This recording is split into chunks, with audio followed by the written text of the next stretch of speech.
Goeiemôre, dit is ons 5 Junie vanoggend en ons is by lesing 293 van die Groot Johannes Evangelie boek 2. Nou, ons is in die gesprek waar 'n klomp mense dinge sê en daaruit kry ons lering, want baie van die gedagtes wat ons hier lees is dalk ons eie gedagtes. Maar Yeshua sou dit nie vir ewig het as dit nie vir ons van waarde is nie. Nou die hoofstuk 195, materie en gees, ook iets wat mense nie mooi verstaan nie. Ek praat nou van mense wat nou onlangs by ons aangekom het. Josua, nou hy is die jong seun ook hier in sy tieners, ek dink hy is so 14, 15, wat uit die dood opgewek is deur Yeshua 'n paar hoofstukke terug sê. Dit beteken, dit gegaan oor die Raphael wat so eet. Onthou julle, hy sit net die visse en die brood voor sy mond, dan verdwyn dit, en dan gaan dit nie in op die kanaal of die manier waarop ons mense eet nie, en hulle nou ook gewoond aan was nie. Hy sê dit, daar is 'n rede nou, hierdie ouetjie is ook weer deur Vader se Gees besiel, en hy sê, dit beteken dat daar geen materie in die hemel kan binnekom nie. Daarom los hierdie engel iedere stoffelike spyse vooraf op in iets geesteliks, en neem daarvan dan slegs die suiwer geestelike op. Die jong mens is 'n suiwer geestelike mens uit die hemele, dit is nou Raphael dink ek, en is as sodanig ook 'n beeld van die hemele, op 'n baie klein skaal. Die voedsel kom ooreen met ons wêreldse mense, wat nou nog begrawe lê in ons materie. Die materie is weliswaar net soos hierdie voedsel, al goed voorberei in die vuurherd van die groot meester, wat dit vir ons geleer het, om hom liggaamlik nog onder ons bevind. Maar tog kan ons met hierdie liggame van ons nie die hemelryk binne gaan nie. So daai engel kom van die hemele, so hy is 'n stukkie van die hemele, en die les daarin is dat met vlees, materie kan jy nie in die hemel gaan nie. Dit weet ons daarom seker, want ons het nou al baie begrafnisse in ons lewe bygewoon. Daai liggaam, daai stuk vleis wat daar in die kas lê, kan nie in die hemel ingaan nie. Hy gaan nou in vir wurms, verrotting, en weer opname in die materie in 'n hoër vorm. Dit is maar waaroor dit gaan. Maar die siel, wat die liggaam verlaat het, die tweede mens, en die siel lyk net soos die liggaam wanneer die siel sterf, as die siel Vader se dinge gedoen het, en op aarde wel in die liefde gebly het, staan hy op selfs, as jy die siel sou sien, het hy dieselfde klere aan as wat hy gehad het toe die persoon gesterf het. En so kom hy dan in die hiernamaals aan, waar 'n mens wat nou baie boos was, nou nie daai voorreg het nie. Ons het al daaroor gepraat. Hy gaan verder, hy sê, as ons egter deur Elohim God geroep word om hierdie wêreld te verlaat, dan sal 'n engel van Elohim vooraf ook dit met ons doen, wat hierdie een nou met die voedsel doen. Dit wil sê, hy sal in een oomblik al die geestelike uit die materie vrymaak. Die materie gee hy oor aan die volledige ontbinding, maar die siel en haar lewensgees en ook alles wat hulle in die materie bevind en wat by die siel hoort, sal hy, terwyl hy dit saamvoeg, tot 'n volmaakte mensevorm, volgens die ewige onveranderlike wil van Elohim, na die geestelike wêreld toe oorbring. Kyk, dit is wat jy leer en moet weet, uit wat vir jou vreemd voorkom, uit die manier van eet van die magtige hemelse jong man. Nou, die boek Prediker van Salomo praat van 'n silwerdraad, wat tussen die siel en die vlees is. So, 'n mens kan uit jou liggaam gaan. Daar is tegnieke wat die oosterlinge doen, hulle noem dit astrale projeksie, wat ons nie mag beoefen nie. Jy mag nie uit jou liggaam gaan, behalwe as Vader jouself uit die liggaam haal nie. En dan sal jy baie duidelik weet, Vader doen dit. Maar met dwelms en met hierdie astrale projeksie beoefening kan jy dit doen. En jy kan ver gaan van jou siel af, van jou liggaam af. Hulle kan selfs na verskillende planete toe gaan. So rekbaar is daai silwerdraad. En nou kom 'n engel en hy knip daai silwerdraad. En hy sit alles bymekaar wat bymekaar hoort. Al die geestelike wat jy gedoen het in jou lewe, word saam met die siel gevat na die ander kant toe. Maar niks van jou wêreldse prestasies en wêreldse rykdomme gaan saam nie. Nou is die vraag, wat gebeur as daar nou niks is? Nou daar is 'n verhaal in die boek, ook deur Jacob Lorber aan ons gedikteer, oor die drempel van die dood. En daar was 'n jong meisie, wat so woups en so wêrelds was, dat sy gaan dans het en haarself met 'n rok so in die middel ingewurg het. Sy het daai rok so styf getrek. Korset, ekskuus, ja, die ou mense het sulke korsette gedra. En toe sterf sy op die dansbaan. En toe kom staan die engel daar, om nou hierdie job te doen, naamlik om die siel verder te vat. Toe huil daai engel. En dit was die wurgengel.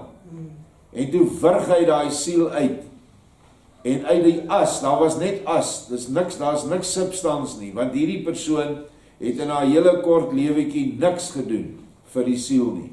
Als dit net om die ego of die eie ek gegaan. En nou gaan daai siel, wat niks bereik het nie, gaan in die duister ryke in. Totdat sy weer 'n kans kry om 'n lewe in 'n gebonde toestand in die materiële plante en diereryk te doen. Minerale plante en diereryk. Dit is hoe Vader se orde werk. So die les wat hierin is vir ons, as die engel by jou kom, mag daar iets wees wat hy kan saamvat. En wat moet jy en ek doen om iets te hê om saam te vat? Die liefde. Want as jy haatgedagtes in jou het, onvergewingsgesindheid, jaloesie, synigheid, vrekkigheid, mens, haat, al daai dinge, kan die engel daai siel nie verder vat nie. Want daar is niks in die siel nie, daar is nie substans nie. Want die siel hier op aarde, terwyl sy in hierdie liggaam is, bou vir haar 'n huis. En dit is wat engele se werk is.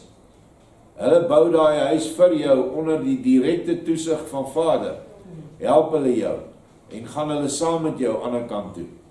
En sal hulle jou dan ook nooit sommer los nie. En dit is baie keer ook jou eie beskermengel, wat dan in die geval van iemand wat niks gedoen het nie, baie treurig is oor die siel, wat hy sy hele lewe lank by was, maar nooit kon help nie, want niemand kan die vrye wil van 'n mens verander nie. Slegs die vrye wil gaan jou red, as jy binne die liefde bly, vrywillig. Want dan doen jy Yeshua se leer. Baie verwonderd oor die wysheid van Josua, sê Markus. Ek het vroeër al gemerk dat jy 'n jongeling is, wat baie wyser is as wat jou jare aantoon. Maar vir so wys het ek jou nog tog nie aangesien nie.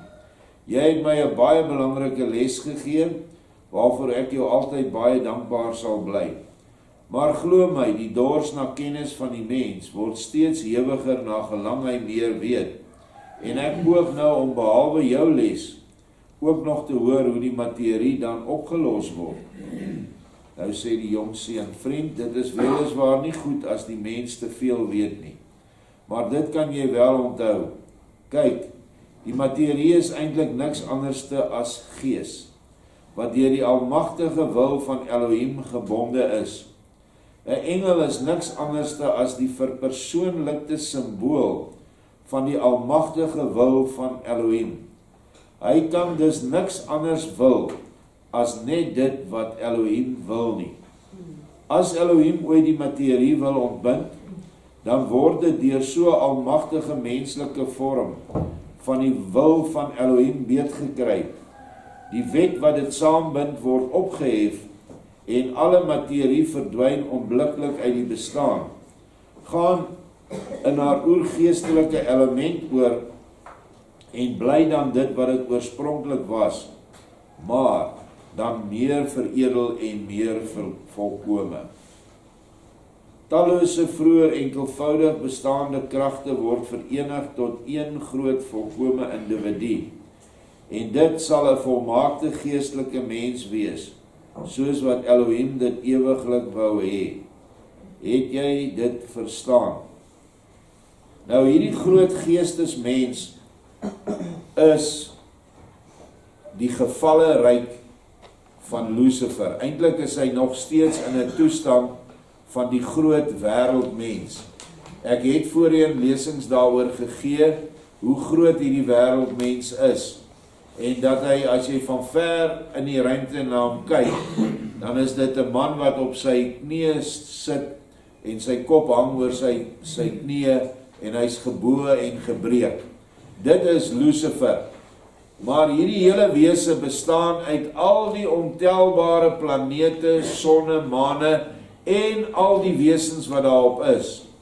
Vir die nuwe mense moet asseblief nie dink dat die aarde is die sentrum van die heelal nie. Die aarde is 'n baie belangrike planeet. Dit is die enigste planeet waarop jy as wese kunskap kan kry. Kunskap is nou gebeure vir hierdie tyd, nadat Yeshua opgestaan het uit die dood. En kunskap beteken om in die hoogste hemele, in die nuwe Jerusalem in te gaan, as 'n vergeestelikte wese. Maar ongelukkig moet elke wese die pad deur die aarde loop, omdat daar goeie redes voor is, waarop ek nie nou sal ingaan nie. Maar alle materie wat ons nou hier vind, dit is deel van die groot wêreldmens Lucifer. En dit is materie wat dood in hom berg, omdat Yeshua dit so geformeer het, want die goed kan afsterf en die siele kan vry word. 'n Mieliepit het 'n siel, wat geen mens nog ooit kon maak nie. Want as jy 'n mieliepit in die grond sit, en jy gee water, en is goeie grond en daar sonlig, dan staan daar 'n mielieplant op, en hy produseer weer 'n paar koppe van dieselfde mieliepit wat jy weer kan in die grond sit. Dit is die geestelike, maar hy's omhul met materiële dinge wat ons dan stysel noem. Nou so is alles wat ons hier in hierdie vertrek sal kyk en sien, is materie wat eintlik gees is, wat vasgehou word deur die wil van God. Hierdie tafel wat voor my is 'n planktafel en yster. Dit bly plank en yster, dit sal nie nou vergaan nie, want die wil van Elohim hou hom vas. 'n plank bly 'n plank, en 'n liggaam bly 'n liggaam, maar die dood is in die liggaam, want die liggaam gaan in die graf in, of in die brandoond in, mense wat hulle self dan daarheen vat. Maar die siel wat binne-in was, het nou 'n kans om verder te gaan, om weer terug te kom in die Vaderhuis. En as die siel op aarde die materie gekies het, altyd net, dit was altyd lekker, parties, drank, dwelms, haat mense, kyk net na jouself, mag is alles wat jy wil hê. Is dit tog logies, as die vrye wil moet geld, waar moet die siel heen gaan? Nou dit wat vir haar lekker is. Dis waar jy in die siel moet gaan. Jy doen nie die siel skade, of niemand kan God beskuldig van jy's 'n groot streng regter nie. Jy het dit self gekies. So kry vir jou. Dit is die beginsel op hierdie plaas. Ons het sekere reëls geskoei op die wette in die Bybel. As jy hier inkom, moet jy daarom basies daaraan voldoen. Ek praat nie van menslike leerstellings nie, dit worry ons nie oor nie. Maar as jy wil drink, suip, dwelms gebruik, ander ouens se vrouens mee wil slaap, en allerhande sulke goed doen, daar's hy, gaan buite toe. Buite die hek kan jy dit doen, want daar's niemand wat daaroor gaan bekommer nie. Daar is nie 'n personeel wat gaan kyk dat jy nou binne die orde van Vader beleef nie. Daar is nie. Maar wat is die gevolge van 'n lewe daar buite? Die fisiese gevolge wat ons ervaar is dat dit nie so lekker is nie. Dit klink lekker, maar die wêreld het 'n neiging om hard te wees, ongenaakbaar en sy spoeg jou uit. En baie keer sorg sy dat jy ook 'n paar goeie pak slaas ook daar buite kry. So, die Satan se domein klink lekker, maar jou beloning is die dood. En die wat vir Satan gewerk het op aarde, ek het van hulle getuienisse gehoor, en hulle het tot bekering gekom. Hulle het glad nie daai wonderlike loon gekry wat hulle beloof is nie. Hulle kry die hel, en in die hel word hulle deur demone gemartel en gepynig 24 uur, aan mekaar. Vir 'n ewigheid gaan dit aan. Markus sê nou, ja wel, dit het ek verstaan, maar ek vra nou nie meer verder nie, want jou wysheid gaan te duiseligwekkend hoog bo my natuurlike verstand. Maar wat ek wel graag sou wil hoor, is dit, 'n gesprek van jou met die meisie Yara, wat net so wys is soos jy. Dit moet werklik 'n ware geestelike genot wees, soos wat mens dit in die hemele nouliks ooit beter sal kry. Hierdie Markus is vir my 'n wonderlike ou, 'n ou soldaat, sal seker in ons terme, wat noem ons, die oud soldate? Veteraan, hy is 'n ou veteraan. Hy het geveg saam met die hoogste ou Sirenius, wat seker in die ryk was naas die keiser. Maar hy is so nederig, en hy wil so baie weet. En teen hom staan ons vandagse mense. Die oomblik wanneer jy hulle hierdie kennis gee, wat ons nou hier uit hierdie bron put van Yeshua, vat hulle dit nie. Hulle ruk hulle self op, en is hulle dadelik verskriklik aanvallend, as jy hierdie dinge op gee. As jy hulle byvoorbeeld sal leer, soos wat Joshua nou gesê het, hoe werk 'n engel? Probeer dit vir hierdie starre Israeliete sê. Waar staan dit in die Bybel? Dis die eerste vraag wat hulle jou vra. En hulle glo dit nie. Hulle vat dit nie. Ek het nou weer 'n gesprek gehad met van die plat aarde mense. Ek sê elke keer vir my, moenie met hulle praat nie, maar dan gaan ek maar weer. Maar dis nie eintlik vir die ou nie, want ek weet jy kry hulle nie reg nie. Iemand het dit mooi gesê nou die dag. Hy sê, partykeer moet jy 'n vlieg met 'n 16 pond hamer slaan. Dis nie terwille van daai vlieg nie, maar is terwille van die ander vliee wat kyk.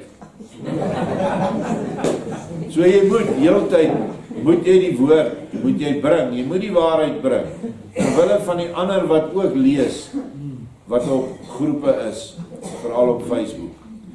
So, ons het nie hierdie Markus gees onder ons volk nie, veral onder die Afrikaner boervolk. Ons is baie eiesinnig, en ons wil nie meer leer nie. Sodra jy 'n onleerbare gees het, is jy eintlik dood. En ek sien die onleerbare gees, hulle pop uit onder die mense, want al wat hy vir jou gee, is dit wat 'n voorganger vir hom neergeskryf het. Hy antwoord jou nie op die vraag wat jy gesê het nie, of gestel het nie. Hy antwoord jou met 'n lesing van een van die voorgangers in die Israel geleedere. Dit wys ons mense is aanhangers van mense. Dit moet ons nie wees nie. Niemand moet my ooit aanhang nie, want ek is dit nie waardig nie. Ek is 'n sondige mens. Hang Yeshua aan, en hier hoor ons nou die woorde wat in die teenwoordigheid van Yeshua gespreek word. En leer daaruit, en volg hom. Want dan het jy uit die dood in die lewe gegaan. Hoekom? Want hy is die weg, die waarheid en die ewige lewe. Hierdie is waarheid, en dis weg. Hy leer vir ons die pad, en dit bring jou by die ewige lewe. Nou sê Joshua, weet jy, dit is nou weer 'n bietjie ondeurdag van jou. Kyk eers na die twee bekers wyn. Sou dit verstandig wees om die een volle en die ander volle oor te gooi? Sou die edele wyn nie met so optrede verniet op die grond gemors word nie? Waarvoor sou so iets dan goed wees? Wat ek weet die meisie beslis ook. En ek sou dus nie van haar, en sy sou niks van my kan leer nie. Daarom sal ons onsself die moeite spaar. Praat jy liewer met die heerlike kind van Elohim. Jy en jou dogters, jou vrou en jou seuns sal baie van haar kan leer, want tot op hede het daar op hierdie aarde nog nooit 'n vrou deur Elohim se wil sulke dinge beleef soos hierdie meisie nie.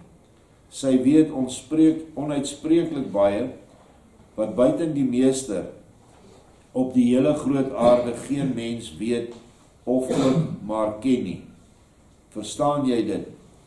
En as julle kan herinner in haar klompie lesings gelede, dit is hierdie kind, hierdie Jara wat na verskillende planete toegevat is en toegelaat is om 'n blik in die ruimte te kry van wat aangaan op ander planete.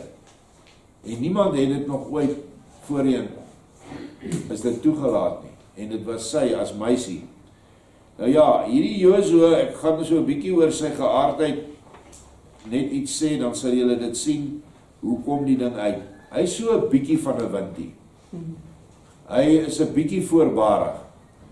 En sy kennis en sy wysheid is hemels. Maar dis nie gegrond in die liefde soos wat Jara se wysheid gegrond was in die liefde nie.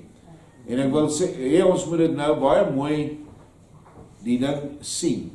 Want daar is wysheid wat ware wysheid is, maar wat nie die liefde as 'n volle fondament het nie. Ons een groot voorbeeld daarvan is Salomo. Salomo het nie die liefde vir Vader as sy grondslag gehad nie. Hy het gebid en gevra vir wysheid. En hy het wysheid gekry. Maar wat het die wysheid uiteindelik met hom gemaak? Dit het hom heeltemal 'n wellusteling gemaak. Hy kon nie genoeg vrouens hê nie. Hy het iets soos 'n baie 1000 gehad, by vroue en vroue. En as jy die boek, die testament van Salomo lees, sal jy sien dat Salomo op die straathoeke as 'n arm, verhongerde bedelaar gesterf het. Hy het nooit hoër gegaan en op 'n hoogtepunt gesterf nie. Maar as hy gebid het vir die liefde, ag Vader, gee my die krag van die liefde vir U en vir U orde, dan sou hy een vrou gehad het. Want dit is wat die orde van Vader bepaal. Nou gaan jy my sê, ja, maar daar's baie ouens in die verlede wat meer vrouens gehad het. Ja, dis hulle vrye wil gewees, waarby 'n Vader nie ingemeng het nie. Maar die enigste voorbeeld wat ons kan na kyk is toe hy Adam en Eva geskaap het. Hy het een man en een vrou geskaap en gesê, julle is 'n eenheid. So dit is hoe die oorspronklike orde lyk en nog steeds verder gedra moet word deur ons. So ons kyk nou 'n bietjie na die twee soorte wysheid, Jara se en syne. Verskillende gawes en selfkennis, hoofstuk 1:9-6. Het Joshua sê aan Josua, maar my liewe Josua, hoe weet jy dan dat die liefde van my Jara so wys is, en dat sy kennis oor sake het wat buiten my aan niemand bekend is nie? Josua sê, meester, hoe kan ek dit nou nie weet nie, en waarom vra u my dit? U het tog dit wat ek moet weet en sê in my hart, en daaruit op my tong gelê. Joshua sê, baie goed, my liewe Josua, omdat jy dit weet, gee ons dan nou ook 'n goeie verklaring, waarom ek dit vir jou gevra het, terwyl ek tog al die gedagtes van jou hart, selfs die allergeheimste, reeds lank voordat jy hulle uitgedink het, ken en moet ken. En dit kan julle weet, ken en moet hy ken van elke mens op hierdie aarde, buiten nog al die ander mense op ander woonplekke. Mens kan eintlik nie dink dat so 'n wese wat so almagtig is en so ver kan reik en so alomteenwoordig is, bereid is om in jou hart te woon nie. Om jou lief te hê. Terwyl sulke groot dinge elke oomblik deur hom gedoen word, het hy nog 'n plekkie vir jou. En jy is nooit te sondig om na hom toe te draai nie. Sy hand is altyd uitgestrek na jou. Het jy jou hand na hom toe uitgestrek? Dit is die vraag. Maar hy kan hom nie daar uitpluk nie. Vrye wil. Regeer. Nou is Josua, en is nou 'n vraag wat hy nie 'n antwoord het nie, is nou self stil, en soek na 'n regte antwoord, maar vind geen. Na 'n oomblik sê hy iets wat gedwee. Meeste daarop het ek, deur die nog te groot beperktheid van my insig, regtig geen sinvolle antwoord nie. Dit kan dalk wees dat u my slegs vir die skyn die vraag gestel het, soos wat 'n leraar sy leerling iets sal vra, wat hy as leraar lank voor sy leerling geweet het. Maar dan is daar tog 'n oneindige groot verskil tussen u en 'n leraar wat sy leerling toets. Dis natuurlik die leraar, weet naamlik wel wat hy self weet, maar sonder toets weet hy nie of sy leerling dit ook weet nie. U weet egter maar al te goed en duidelik, nie net alles wat ek weet nie, maar u ken ook die mees geheime gedagtes van alle mense en engele, en tog stel u my hierdie vraag. Kyk, dit is vir my 'n onontnoopbare Gordiaanse knoop. Nou ja, as jy nie weet wat 'n Gordiaanse knoop nie, dis nou maar 'n term van die ou tyd, dis 'n kraaines. Ek dink almal van ons het al met 'n visstok gesukkel met 'n kraaines. Jy kan dit nie ontrafel nie. Omdat ek egter nog lank geen Alexander is nie, kan ek hom nie ontknoop nie. Nou sê Joshua, vertel my eers, waarom die jongman, wat so nou en dan uit Sigar na jou toe kom, ook dinge aan jou, asof hy niks daarvan af sou weet nie? Terwyl hy nog toch al te goed weet. Ja, hy laat homself deur jou onderrig, asof hy jou leerling is. Dit is nou 'n engel wat vir hom tot beskikking gestel word met tye. Nou sê Josua, meester, die klagte wat ek steeds oor hom het, is nou juist dat hy ondanks sy ongelooflike kennis steeds van my wil leer. En as ek hom iets vra, dan sê hy altyd, ja, kyk nou, dit wou ek nou net vir jou vra. Nou vra ek u, en dit het ek vanmôre al gevra, wat 'n manier van les gee is dit? Vroeger het die vader van jare wel 'n goeie uitleg van die soort onderwys gegee, wat ek ook goed sou kon gebruik by die vraag wat deur u gestel is. Maar ek is tog nie heeltemal eens met sy uitleg nie, en kan daarom nie volkome agterkom hoe om dit by die verklarende antwoord op u Gordiaans gevormde vraag te gebruik nie. By leerlinge wat goed in allerlei wetenskappe tuis is hierdie manier van les gee wel die beste ter wêreld, omdat die tog nog beperkte leerling daardeur besonder aktief gelei word om self te dink, te voel en te vind. Maar as 'n mens so 'n manier van les gee by 'n leerling toepas wat nog niks weet van enige elementêre wetenskaplike beginsels nie, dan sou ek tog maar wil sien wanneer en hoe die leerling hom met so 'n manier van les gee, die alfabet en uiteindelik die lees van die geskrewe woord sonder 'n wonderwerk op 'n natuurlike manier sy eie sal maak. Nou ja, hierdie manier van lesgee wat hy van praat, is die eintlike manier waarop ons graag onderrig wou gewees het. En die hele onderwysinstelling reg oor die wêreld is gekaap deur Satan via groot wêreldmagte en het hulle vir die skoling 'n syllabus daar gestel wat net basies neerkom op papegaaiwerk. Dit is wat skole is. Jy moet papegaai wees wat presies na praat en kwetter wat die onderwyser sê. In baie seldsame gevalle kry mense onderrig soos wat hier gestel word, wat dan ook die hemelse manier van onderrig is. En Joshua het dit vir ons gegee. In die boek, die Nuwe Bybel, in die laaste hoofstukke daarvan, het hy aan 'n boeremeisie hier in Suid-Afrika sy leermetodes gedikteer hoe jy kinders moet leer. Die naaste op aarde wat kom aan hierdie tipe van lesgee is die Japaneese. Kinders word gevorm tot op 'n ouderdom van 12, 14 jaar en dan eers word hy les gegee, maar op hierdie manier.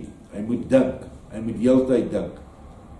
So, ek wil dit net byvoeg, by ons is 'n soort van hierdie papegaaiwerk die norm. Hy gaan aan, hy sê, daarvoor is die oorigins goeie uitleg van Ebal nie geskik nie, en dus kan ek dit hier ook nie gebruik nie. Daarom sê ek vir u, o meester, ook sonder omwee, dat ek u op u Gordiaanse vraag geen antwoord kan gee nie. U sal ons almal die barmhartigheid moet bewys om die vraag self te beantwoord. Nou sê Joshua, wat sou jy daarvan sê, as ons liewe Jara vir ons die vraag sou uitlê, meisietjie van 12 jaar. Nou sê Joshua iets wat beteken, dit mag sy sekerlik, as sy dit kan. Natuurlik, as u, o meester, haar nie antwoord in die antwoord in die hart sal gee, dan sal sy maklik die antwoord kan gee. Nou sê Joshua, dit sal ek die keer nou juis nie doen nie, en sy sal self die antwoord moet bedink. Joshua sê, dan sou dit met haar nie eers baie beter kan gaan as met my nie. Nou sê Joshua met 'n baie vriendelike gesig. En dit is vir my so wonderlik hoe hy lering gee. Hy's altyd vriendelik, sagge aard. Nou, ons sal sien. Vertel ons dus, liewe Jara, waarom ek die brawe Joshua iets gevra het, wat ek sekerlik lankal vooraf geweet het. Nou sê Jara 'n bietjie verleë, meester, as ek mag sê, en in 'n sekere sin moet, lyk dit of u aan die liewe Joshua hierdie Gordiaanse vraag, soos wat hy dit gestel het, slegs maar gegee het, om sy vel oplaaiende siel iets wat nederig te maak. Sien die wysheid wat nie uit die liefde is nie, en die wysheid wat uit die liefde kom, die liefde moet 'n vooreienskap ook hê, naamlik nederigheid. Want hy het net nou gedink dat hy nie met my hoef te praat nie, omdat hy alles sou weet wat ek weet, en ons beide elkeen daarom niks te sê sou gehad het nie. So 'n gesprek sou gelyk staan met die uitgooi van een vol beker in 'n ander vol beker in. Maar die liewe Joshua vergeet daarby, dat u selfs by die engele die gawes van die Gees verskillend verdeel het, en dat selfs 'n volmaakte Gees daardeur nog heeltemal baie kan leer van 'n ander volmaakte Gees. En dit is waar sy bietjie arrogante houding ingekom het, deurdat hy sy beker self vol beskou. Kyk 'n bietjie na die muur daar is 7 engelgeeste, en ons kan nou uit hierdie les iets leer. Elkeen van daai geeste het 'n hoofeienskap. Dit is liefde, wysheid, werksame wil, orde, erns, geduld en barmhartigheid. Maar daai engelgeeste is met mekaar doenig heeltyd. Want elke engelgees, as hy die liefde is, het hy die ander 6 in 'n mate ook in homself, maar nie so sterk soos die liefde nie. Daarom is hy die gees van liefde. Die gees van erns het weer die erns in hom, maar die ander 6 eienskappe is ook daar. En so kan hulle dan nou vir mekaar leer. Want dit is altyd so, dat almal van mekaar kan leer. Kan jy dink hoe eentonig en saai sou dit gewees het, as jy eendag moet oorgaan as engelgees, en jy weet alles, en niemand kan jou iets leer nie. Ek wil jy sal doodgaan van verveling. Nou net soos wat jy daai geeste sien, kom dit ook uit in 'n gesin. Jy kan elkeen van jou kinders, kan jy sê, maar hoorie, my kind is uit daai gees, is baie sterk in hom, erns. Maar ander een sy so sag en mild en vol liefde en barmhartigheid, dat jy kan sê, maar sy kom uit daai ander ene voor.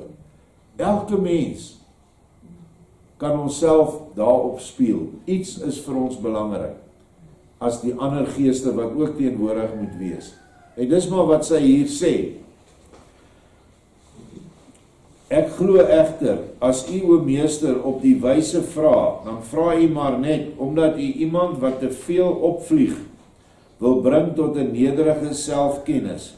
En vir sover ek met my beperkte kennis in my hart kan sien, het u om daardie rede so 'n Gordiaanse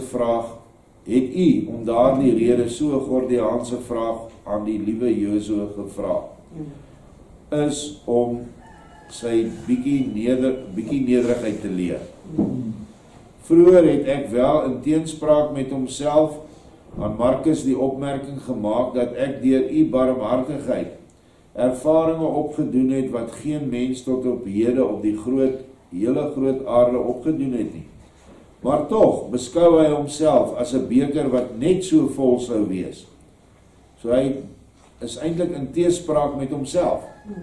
As hy egter sulke buitengewone ervarings aan my wil toeskryf, dan verstaan ek regtig nie waarom hy nie met my 'n gesprek wou aangaan nie.